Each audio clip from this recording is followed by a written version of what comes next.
Welcome, ladies and gentlemen, boys and girls, to the latest edition of Doc Doesn't Look in the Camera series brought to you by the new look in the goddamn camera, Doc. Force Order For life.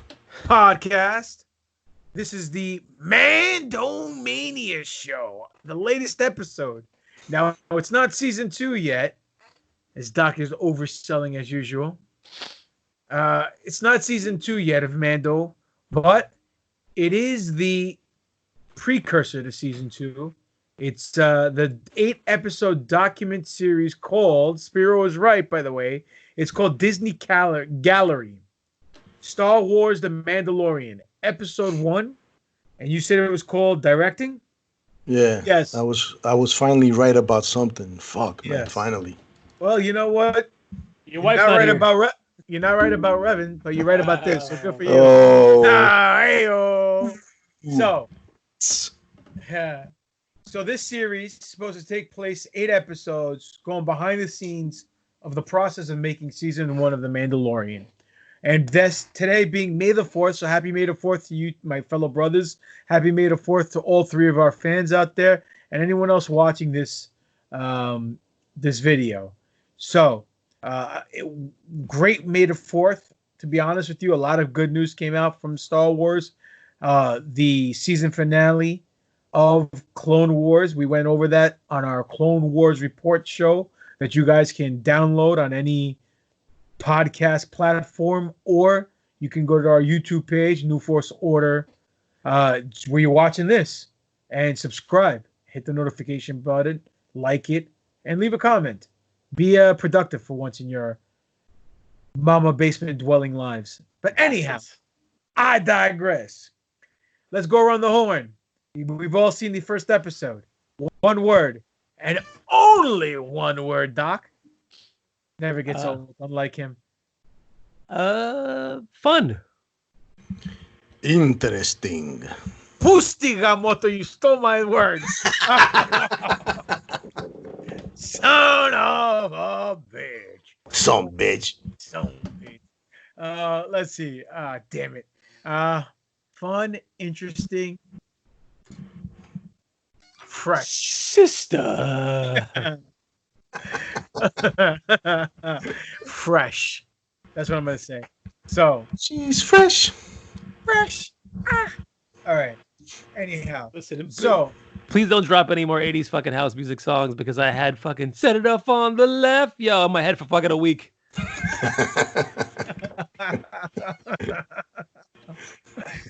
all right. I'll remember not to indoctrinate you with any 80s fucking songs. Anyhow, so this episode was called Directing because they gave us an in-depth look at all the directors that took part in season 1. We had Deborah Chow. Yep. Who else was there? Taika Waititi, Who else? Rick Famuyiwa, Miyaka the Japanese black guy, and then Bryce Dallas Howard and Dave Filoni. All right. Little side note: if Rick Famuyiwa, whatever his name is, I'm sorry, I don't mean to butcher your name. You're a tremendous director. Famuyiwa, whatever it is, looks so much like Prince Nana in the face. They look very similar. That I fucking kept looking at the TV thinking I'm looking at Prince Nana. My boy. Thank you, my friend. You fat pig. Quiet. Anyhow. That's hilarious. So they started going into depth to this. What'd you guys think of the process of how they were telling stories? It was almost like a round table or a shoot interview. Right. Definitely. You know, man, personally, me, having been in these guys' shoes, obviously not on their scale or level, but I found a lot of things about this both interesting and refreshing. The fact that you have all these different directors with different flavors coming together, and while each one individually was credited as a director for their respective episode, it was a group effort. So it was it's two things. Number one is that this goes against the fucking grain when everybody talks about too many cooks in the kitchen. this is one of those rare moments where that works. The second thing is that as different as they are in their approach and their methods, in the end, it was their respective love for Star Wars that actually, shows too, but that made that series successful. And, again, they put a lot of trust in Filoni. John Favreau, excellent leader, man. Excellent leader.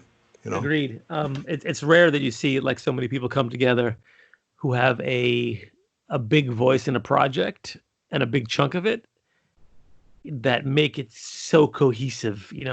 We talk a lot about on the main show about the fact that the sequel trilogies don't really speak to each other, and I think every episode of The Mandalorian had a theme to it, was slightly different, but they all spoke to each other and they all gave the overarching story its life and gave something to it. Nothing detracted, nothing took away. They talk specifically about the episode that Fujiwara Armbar did.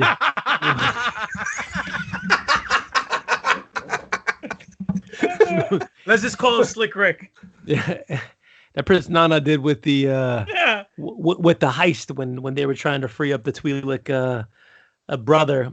That it was very, very different than everything else they did. And even Disney was like, oh, well, that was a little strange. But it was a great episode. It's one of my favorite episodes just because it did kind of break the mold that the other, 4 or 5 episodes prior to that did.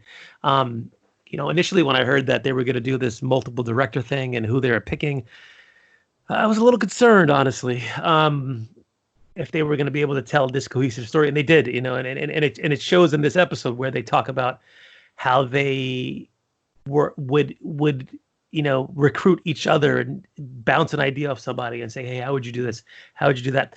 And I think, that to make something successful, when you get a bunch of smart people together who do the same thing, that kind of think tank works the best. I mean, I do it at work all the time. If I have a case that's kind of puzzling me or confusing me, and if I'm lucky enough to have my co-attending with me, I'm like, hey, I just humor me for a second, listen to the story, tell me what you think. And oftentimes they approach it from a different angle that you didn't think about, which may be better than the one that you had initially wanted to go. So having that is important, I think. And then having somebody who's running all that, like Filoni and Favreau, who are tying it all together and giving their input. I think this is the reason why The Mandalorian was as successful as it was. And I hope they keep the same formula for the next season. Agreed. I'm trying to find something as you're talking. What Bryce Dallas Howard said at one point. I'll tell you what she said at one point. She said that she was with her dad, who's Ron Howard. We know that. What's his face from Happy Days. And director of Solo, by the way. Yeah. The mother was getting a little upset that she was stuck with a kid all day long. So he scooped her up and took her to Japan for a meeting with they go to dinner, and the meeting is Ron Howard, George Lucas, and Akira not Akira Tozawa, but Kurosawa, who's the guy who was whose movies like Seven Samurai were the inspiration for Star Wars. And she said that, and when she said it, I told Papa before this that I was cooking while I was watching this episode, and I stopped cooking and I was listening to her because sitting in her room with those 3 people, not that Ron Howard is the fucking, it was Steven Spielberg, I can say a little different, but George Lucas and Kurosawa, it's and this kid is sitting there, and she said she fell asleep because she was I don't know, 6 or 7 or whatever it was, and didn't understand the magnitude at that time. And you could see everybody else around her, with their jaw dropped when she said this story. It's to be a fly on the wall and sitting in a meeting like that, listening to those ideas from those, geniuses is quite crazy, and quite the experience. But I thought that was actually a cool little story inside there. And she's not bad to look at, I'll tell you that, despite the fact that I'm not a big fan of redheads. Definitely not, man. You find a pop or no? So let's see what else. I thought they actually leaned in pretty heavy into the whole Taika Waititi thing. The fact that he did the Thor Ragnarok movie, which I thought was a great movie, by the way. It's definitely the best Thor movie out there. Absolutely. And they called him the action comedy blah blah blah. His story Director, was yeah. his story was pretty interesting. How he was just like kind of came out of nowhere. Honestly, like have you heard of him before the Spiro? Have I heard of him? I Before only Thor. no, actually, I have seen him. I saw him in the original What We Do in the Shadows, but I Yeah. had no idea who the guy was, man. And I didn't know that he actually directed and all that shit. Um, I love his fucking style, man. I love his brand of comedy. You know, it's like he somehow makes overdoing shit work. You Yeah. know, I'm not sure if I'm explaining it right, but I don't know. Yeah, in, he's definitely over the top, yeah, but not to the point where it's be like it gets fucking stupid. It's to the point where it's funny and you right. understand that, and it makes sense. He like you said, he does. It's true. He doesn't. He definitely doesn't overdo it. Yeah, Who, and I Taika? like the fact, and I like that he has that humor that was common like back in those old '80s flicks. You know, Yeah, it has that like vibe to it and shit. You know. a little politically incorrect. Yeah, Oh, exactly. like us. Hey, hey. All right, this is what I want to play for you guys. She said something that just stuck with me. And I said, I'm going to bring this up on the show, and I'm going to give the most biggest raging hard on to Spiro because of it. So hold on. She wants to make a Revan film, right? No. No, it's not that. A real responsibility working with these kinds of characters and these kinds of stories and circumstances and all of that, because it is meaningful to so many people. Slow down a little bit. This is not about my relationship with Star Wars. This is about like all of our relationship with Star Wars. Yes. Goose. Yeah, definitely. Goose, man. When I watched this, and I only saw this once, that's the thing that stuck out to me the most. That and Taika Waititi was joking around saying, "Oh, these people are peasants. They don't know what they're doing." Yeah, The, this is all amateur hour over here. yeah. So I pop for that. But that one saying she said goes to show you that the mindset these people had. It's not about them telling their story. It was about them telling a great story. So unlike, even though I love the film, Ryan Johnson telling his Star Wars story, now that you look back at it after it came out and everything has settled and 3 years later, people are still upset about it. It was a good story, but it wasn't the right story to tell, in my opinion. So, regardless, that alone made this episode worthwhile for me. That and the Dave Filoni story about him getting hired was fantastic. Hilarious. Him thinking he's getting ribbed by the freaking Spongehead guys. Spongehead Bob. That's a great story. Yeah. And then he realizes it was like, holy shit. it was really going down. And he's like, "Oh, I'm making a Jedi costume in my garage." And then he said that the lady wanted to hang up on him there, but she already booked the appointment. And then when he met with Lucas, he said he was very cool and looked at everything, and he thought the experience alone was just worth the effort. And then they sent them into the green room, closed the door. It's like, "Oh, by the way, you got the job," and close the door. And it's like So talking about shock, right? Yeah, what the fuck? Like, wow. Yeah, that's pretty fucking ridiculous. But he's living the dream.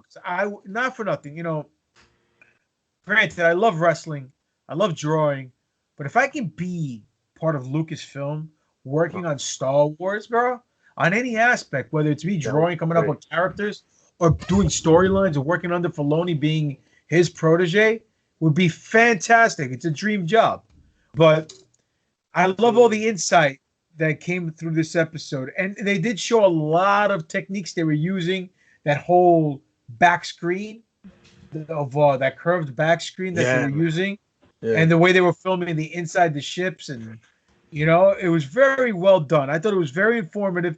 Not to the point where it made an individual watching the show become from a fan to a smart mark.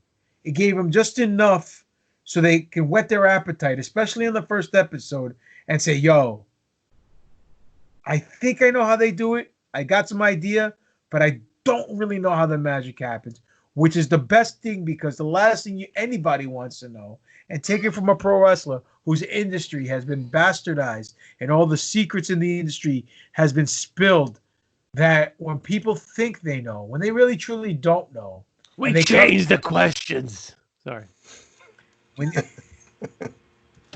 when they really think they know, but they don't really know what really entails to put on a performance or do what you're supposed to do in the genre or aspects that entail your thing that you're crafting, then they sound stupid. And it's bad enough the fandom sucks because no one's ever happy. Maybe today's a turn and the winds change and everyone gets on the same page for once.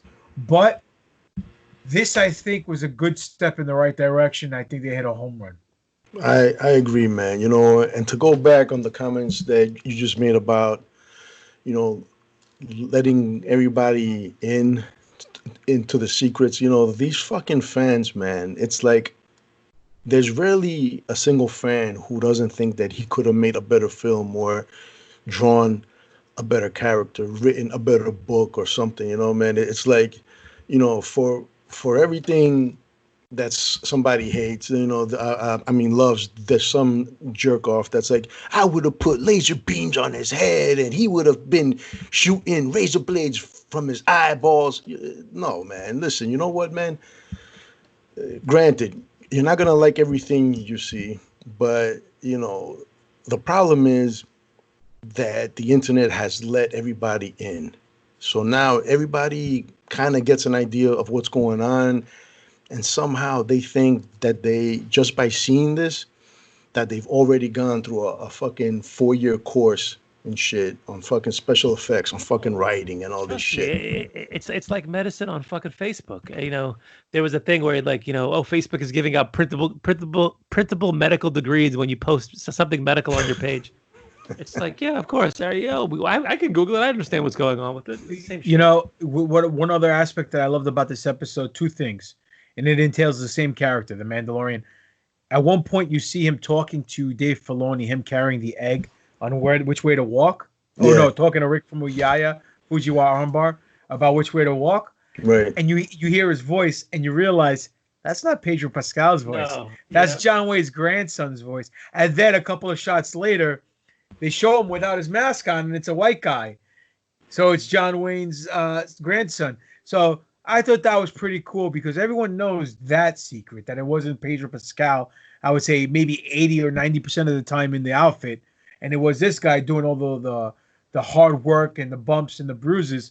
But just for him to get a little notoriety and a little exposure, cool. I thought it was pretty cool. That was cool, man. Yeah, absolutely. All right there, folks. Anything else you guys want to add? I never thought I would like a guy in a cowboy hat. Right, who's where? Oh, Dave Filoni. Dave Filoni. I'm thinking Star Wars character. I'm like Cad Bane. Cad Bane, yeah. Cad Bane. Me, all I gotta say is, man, that Star Wars is in good hands, and when you let these hands work on their own, it's magic. It's pure magic. You know. AKA, are we talking about their hands, Spear, or your hands? Well, sometimes I think he stole that off the wall of the rub and tug he goes to. Yeah. Exactly.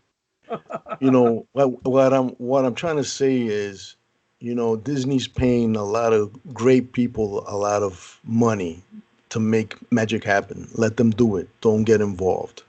You know what I'm saying? That's it. Keep your fucking mouse paws off our Star Wars. Oh, God, I know where he's going with this. All right. Well, with that being said, this is the first episode, or not the first episode, excuse me, the latest episode of Mandomania, brother. And let them know where they can find you guys at. Find me at Dr. DESTRROYO, Instagram, Alex Arroyo MD on Twitter, and Alex Arroyo on Facebook. You can find me on Instagram, Spiro_A, Handsome Reaper on Twitter, and that's about it. Well, you can find me at Greek God Papadon on Twitter, Greek God Papadon on Instagram, Demetrius Papadon on Facebook. The link is at Pro Wrestling Tees, which is my pro wrestling t-shirt shop. It's Pro Wrestling Tees / Greek God Papadon. And the YouTube page is Greek God Papadon, where you can see matches and promos of yours truly. So tomorrow you can catch the three of us. We will be recording and filming the flagship show of our brand, the New Force Order podcast, episode 61. We have a lot to talk about because a lot of news came out today on May the 4th. So May the 4th, happy May the 4th to everyone out there. You can catch the three of us on our social media links, but as a cohesive unit, as a well-oiled machine. You can catch us at NFO_podcast on Twitter, New Force Order on Instagram, official New Force Order on Facebook. NewForceOrder.com is the website where we have links for merchandise, NFO t-shirts, mugs, mankinis, flamethrowers, you name it, we got it. And then the email, where you can send us emails in regards to a segment we do, which is called Who is More Over, where we compare two aspects of Star Wars. Tomorrow we're comparing Coruscant to Cloud City, and we're going to see what is more over or who is more over. And over is wrestling terminology for popular. So if you people think Coruscant is better or more popular with you, tell us why. Same thing with Cloud City. And the email address is newforceorder@yahoo.com. Now, ladies and gentlemen, I want to thank you for your time, your effort, your eyes, and your ears. But we just like to thank you for loving Star Wars, because that's what the New Force Order does as well. We don't try to get ourselves over on Star Wars. We try to get Star Wars more over with you. So when it comes crashing down and it burns inside, what you gonna do when Mandomania runs wild on you? And this podcast has been brought to you by the New Force Order. For life. And that's just too sweet.